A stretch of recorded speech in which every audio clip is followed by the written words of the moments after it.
Eto na nga ang ating Laila Chica Gora Christmas Cheese Max version 2.0 edition. Simulan na natin sa number 1. Ay naku, alam nyo ba, natuwa yung mga katrupa natin na Mosma, lalo na po yung mga fans ni na Ann Curtis at ni Bea Alonzo. Naku, sa hindi kasi inaasahan na pagkakataon, nagkita ang dalawa somewhere at nagulat sila sa pagtatagpo nilang ito. Agad namang nagyakapan ang dalawa and nag-exchange sila ng pleasantries. Di ba? Sabi ng mga Mosmang balikbayan from Michigan, USA. Ang taray.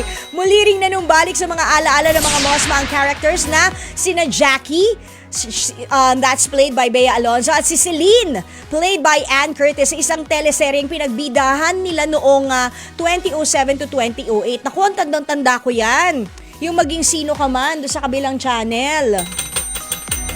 Andun yung iconic lines, di ba, na sinabi ni Sam Milby, I never loved you, Celine. May ganon. Tapos heart na heart si Ann Curtis, yung pala nag-break na yata din sila during that time. Ouch! Charing.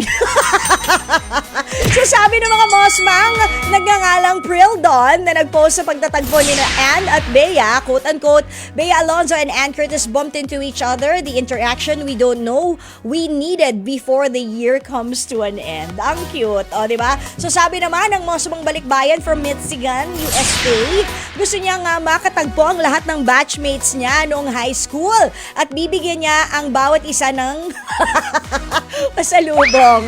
Meatloaf na kwadrado, yung lotion na mabango, at syempre kung siya naman ay galing sa Middle East, Jovan na pabango. Samahan niyo na po ng Heno de Pravia. Diba? Yan yung mga usual pasalubong. Naalala ko nung bata ako, pagka yung mga kamag-anak namin galing ng States, tuwalya. Diba? Tuwalya. Tapos doon sa loob ng tuwalya, nakabalot yung mga sabon. Andun yung tender care at kung ano-anong lotion. Tapos doon sa kabilang tuwalya, nakabalot naman yung tsokolate. Andun yung M&M, yung Nestle, yung Kisses. Hindi ba? Grabe. Yung mga panahong ang mahal-mahal pa ng mga tsokolating mga ganyan pagka dito. Hindi pa nga hindi pa nga sa mga mga membership na tindahan or malalaking grocery natin yung nabibili. Ang tawag pa doon ay PX Store. Taray. Grabe yung edad. Oo, ano ba yan? Hindi ko naman mabawi na sinabi lang yun sa akin ng tita ko kasi nag-age reveal na tayo, di ba? Laila Chica Gora number 2, matapos po ang kontrobersyal na paghihiwalay ni na Derek Ramsey at ni Ellen Adarna, nagtatanong ang mga katrupa nating Mosma, kaninong puder? Kaninong puder kaya nag-Christmas ang anak nilang si Liana? Ang sagot mismo ni Ellen, kaugnay nito, sabi niya ito, quote-unquote, I allowed Liana to go with her father's family because nakiusap ang papa ni Derek na if Liana could go, if I could reconsider. He's sick and I don't want to carry that guilt because who knows what's going to happen. I don't want to carry that guilt na I didn't allow Liana to spend time with her grandfather. Can I sleep peacefully at night if something happens to him and I didn't allow her? So there, sabi niya. Diba? At nang may nagtanong naman kung saan nag-spend ng Christmas ang anak nila John Lloyd Cruz na si Elias, ang sagot po ni Ellen ay ito, quote-unquote, Elias is spending Christmas with John Lloyd and this is the first time ever na not divided yung time because before it was half-half. So yes, Elias is spending Christmas with John Lloyd but he will be with me after Christmas and New Year's. Alam mo, in fairness, nakakatuwa si Ellen. Hindi mo talaga ine-expect na she would be that kind of mother. Because alam nyo, nung single pa si Ellen, Ellen was Ellen. Pero ngayon na talagang full-fledged mommy na siya, 'di ba?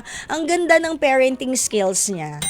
And I guess nakita rin niya 'yon nung pinapalaki siya ng mga parents niya. I don't know, 'di ba? Pero ang ganda nung pagiging mommy ni Ellen, 'di ba? At ang ganda ng logic niya. So, tinanong naman ng mga katrupa nating Mosma kung saan nilang gusto mag-spend ng Christmas at New Year. Isa lang ang sagot nila. Sabi nila kung saan may pagkain, doon po kami. Tapos ang usapan, yan ang sagot ng mga Mosma. Grabe, di ba? Okay, Laila Chicagora number 3. Nagulat ang mga katrupa nating Mosman nang nagsimba sila nito lamang Christmas Eve. Oy, bukod kasi sa pakikinig ng homily ni Father, na-surprise talaga sila nang may celebrity couple na umakyat ng altar at kinantahan sila ng Silent Night. Wow! Ito ay walang iba kundi ang celebrity couple na si Matteo Guidicelli and Sarah Geronimo. Low-key lang and very simple ang itsura ng mag-asawa nang sila ay nagsimba. Pero tuwan-tuwa pa rin ang mga fan nating mga Mosma. Ayan, isa sa mga fan na ito ay ang nagngangalang si Jackie1143 na may post sa Threads na quote-unquote, nakakagulat yung hindi mo inaasahan, bigla-bigla na lang susulpot sa harapan mo yung idol mo. Idol ng lahat, Miss Sarah Geronimo, magugulat ka talaga. May bonus pa, kasama pa ang gwapong-gwapo niyang mister na si Matteo Guidicelli at si cutie Mary talaga ang Christmas mo. O, di ba? Saan kaya yan? Sa loob kaya ng village nila yan? You know, in the very mamahaling place kung saan kapitbahay nila din, sila Piolo and si Derek. Somewhere in the south. Diyan din kaya. Tsaka kapitbahay din nila sila Bossing. Tsaka si Pauline. Hindi ko kasi, patayo yung kuha. Kung medyo nag-wide lang yan, makikita natin kung mako-confirm natin kung doon nga yung simbahan na yan. Pero kasi, medyo nakapatayo portrait kasi yung pagkakakuha. So, hindi ko ma-differentiate kung saang simbahan yan. But, kung doon yan sa village nila, sa St. James the Great yan. Oo, na church. Sa loob ng subdivision nila. Na ang hirap-hirap makapasok. Dahil itatawag pa po ng, "Hello, Ma'am Sarah, totoo po bang bisita niyo si Laila? Dito po siya sa gate." Ganon. Magdadrop off lang po siya ng regalo, sabi ma'am. Ganon, no? Diba? Okay! Mga kapatid! Dito tayo sa totoo. O, yan yun yung boses. Pagbigyan nyo na, minsan lang naman yan. Siyempre, dito tayo sa True FM, hindi ba? Like, share, subscribe, follow ang ating mga social media accounts, ha?